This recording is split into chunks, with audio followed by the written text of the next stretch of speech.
चंद्रावर क्षणभर काळे ढग साचून आले होते। ते काळे ढग आल्यानंतर मी विचार केला की हे सगळे लाईट नसते तर किती अंधार पडला असता। पण ते काळे ढग थोड्या क्षणानंतर लांब गेले तेव्हा तो चंद्राचा उजेड पडला।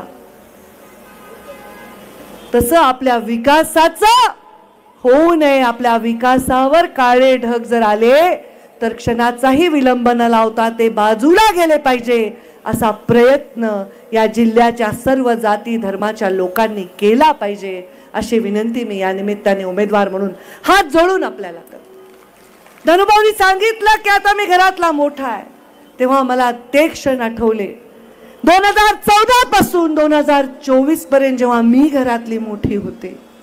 माझा बाप भरल्या ताटावरून गेला आणि माझ्या पाठीमागे कोणाही मोठ्याचा आधार नव्हता, तेव्हा तुम्ही माझा परिवार झालात, तेव्हा तुम्ही माझा आधार झालात। तुम्ही प्रीतम, यशू आणि धनंजय आणि आर्यमन पेक्षाही मला प्रिय आहात हे मी आज जाहीर सांगते। कारण माझ्याकडे तुम्हाला द्यायला काही नव्हतं। मला हेही माहित नव्हतं की माझी खासदारकीची सीट प्रीतमला जाईल, मला हेही माहित नव्हतं की मी पुढे आमदार होईन किंवा मी मंत्री होईन, मला हेही काही माहित नव्हतं। पण माझ्या खांद्यावर खूप लोकांच्या स्वप्नांचं ओझं होतं।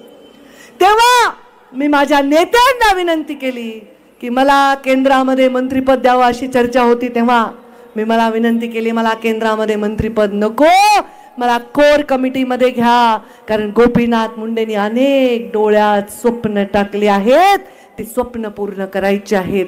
आणि म्हणून 25, 30, 40 लोकांना मी तिकीट देऊ शकले आणि ते निवडून येऊन आज आमदार खासदार आहेत। तुमच्यापैकीच एक आमचा सुनील तिकडे गेला असला तरी पहिल्यांदा नगरपालिकेत उपनगराध्यक्ष सुनील शेळकेला केलं।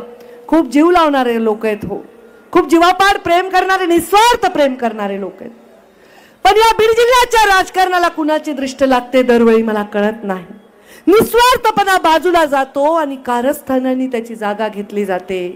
या निवडणुकीत प्रत्येकाला माझी हात जोडून एवढीच विनंती आहे, तुम्ही या सभेमध्ये भाषण जरूर कराल, या सभेमध्ये मोठे मोठे शब्द जरूर द्याल, पण प्रत्यक्षात तुम्ही काय मदत कराल ह्याच्यावर डोळ्यात तेल घालून हे सगळे बघतायत। सगळे तुमचा राईट हँड, तुमचा लेफ्ट हँड, तुमच्या बरोबर रोज पाण्यात जेवणारा माणूस आज कुठे काम करतोय हे बघण्याची डोळ्यात तेल घालून गरज आहे। कारण मी एकदा पराभव बघितलाय। पराभव माझा होता का तुमचा होता? सांगा, तो पराभव तुमचा होता का माझा होता? समस्त बीड जिल्ह्याचा आणि तुमचा होता असं तुम्हाला वाटलं, कारण एवढं जीव लावून मी काम केलं होतं। आज पराभवानंतर माझे 5 वर्ष तुमच्या साक्षीने आहेत। तुम्ही रोज पाहताय आज काहीतरी ताईला, उद्या काहीतरी ताईला, पण अग्निपरीक्षा घेतात। ईश्वर सुद्धा अग्निपरीक्षा घेतो, ग्रह तारे सुद्धा अग्निपरीक्षा घेतात, नेते सुद्धा अग्निपरीक्षा घेतात। या अग्निपरीक्षेमध्ये ताऊन सुलाखून तुमची बहीण निघाली की नाही? आता मला संधी दिली आहे, पण ही संधी तरी काय हो? हृदयाला तलवारीने 2 काप करावे अशी परिस्थिती झाली आहे या संधीने माझी। माझं केवढं मोठं भाग्य आहे आणि गोपीनाथ मुंडेचे केवढे मोठे संस्कार आहेत की जिथं सख्खे भाऊ भाऊ बांधतायत, सख्खे बहीण भाऊ बांधतायत, आम्ही सुद्धा बांधून पाहिले। तिथे एका अक्षरात माझा निर्णय झाल्यावर माझ्या स्वागताला कोण आलं असेल तर खासदार प्रीतम मुंडे आल्या। कारण ही निवडणूक अवघड आहे, म्हणूनच मी आहे। मी एवढी भाग्यवान नाही, मी आडसकर साहेबांना म्हणाले होते सोपं काम मला नाहीच। एक रात्र होती जेव्हा माझ्याकडे बाबा आले, माझ्या घरी राहिला पुण्याच्या, हातात हात घेऊन डोळ्यात पाणी आणून मला म्हणले, पंखू मी खूप एकटा पडलोय, माझं कुणी नाही, तुझं ऐश्वर्यावालं सगळं जीवन बाजूला ठेवून मला 5 वर्ष देशील का? मी लोक का नाही? माझा आर्यमन 4 वर्षाचा होता आणि तो मला, मम्मी बाबा अडचणीत आहेत, मी एकटा राहीन पण तू बाबासाठी जा। आणि मी राजकारणात पाऊल ठेवलं। त्यांच्या अडचणी त्यांना दिसत होत्या, त्यांच्या जवळ लढायला कुणी नव्हतं। ज्याच्या डोक्यावर त्यांनी गुलाल लावला ते सगळे विरोधात उभे होते, माझ्या एकटीवरच डाव खेळू शकत होते। ही सगळी चिल्लर फौज मी जमा केली।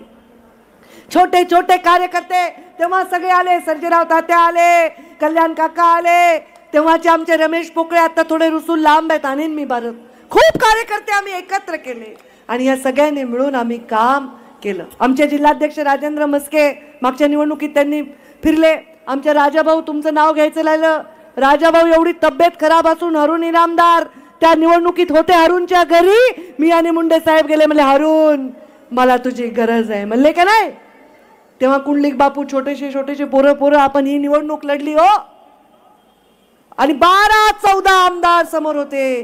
तर या बीड जिल्ह्याच्या बहादूर जनतेने मला तेव्हा साथ दिली, मुंडे साहेबांना साथ दिली. आता मला भीती वाटते की आज तशी परिस्थिती, एवढे लोक माझ्याकडे दृष्ट नाही लागायला पाहिजे माझ्या वैभवाला, की हे सगळे म्हणतात की पंकजाताई दिल्लीत गेल्या पाहिजे, पंकजाताई यशस्वी झाल्या पाहिजे.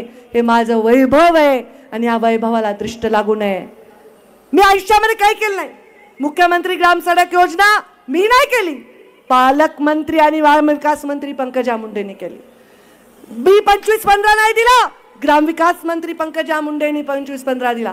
मी जलयुक्त शिवार केलं नाही, ग्रामविकास आणि जलसंधारण मंत्री पंकजा मुंडेंनी जलयुक्त शिवार केलं. मी बचत गटांना पैसे दिले